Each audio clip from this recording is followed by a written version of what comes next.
আর এবার আমরা নজর রাখবো মালদা মেডিকেলের দিকে। সেখানে আবার নার্সদের বিক্ষোভ, হাসপাতালে সুপারের অফিসের সামনে বিক্ষোভ হচ্ছে। চিকিৎসকের বিরুদ্ধে কুরুচিকর মন্তব্যের অভিযোগ। ভাবুন একবার, চিকিৎসকের বিরুদ্ধে কুরুচিকর মন্তব্যের অভিযোগ, যার জেরে কিন্তু নার্সরা বিক্ষোভ দেখাচ্ছেন।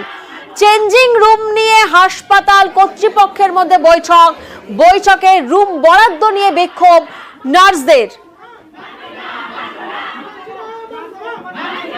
মিটিং এ কয়েকজন নার্সিং স্টাফ এবং কয়েকজন ডক্টর এবং আমাদের হায়ার অথরিটিস থাকা সত্ত্বেও একজন আরএমও হঠাৎ করে উনি একটা স্ল্যাং ল্যাঙ্গুয়েজ ইউজ করে ফেলেন। আমরা এখানে 24 আওয়ার সার্ভিস দিচ্ছি নার্সিং স্টাফরা। আমাদের এখানে নির্দিষ্ট একটা রুমের দরকার যেখানে আমরা জামা কাপড় চেঞ্জ করব। এই ল্যাঙ্গুয়েজ ইউজ করেন যে সমস্ত নার্সিং স্টাফদেরকে যদি ঘর না ছাড়া হয় তাহলে উনি ঘাট ধাক্কা দিয়ে মেডিকেল কলেজ থেকে বাইরে বার করে দেবেন। আমাদের হায়ার অথরিটি প্রেজেন্ট থাকা সত্ত্বেও এই ল্যাঙ্গুয়েজ অ্যাজ এ আরএমও উনি কি করে বলতে পারেন?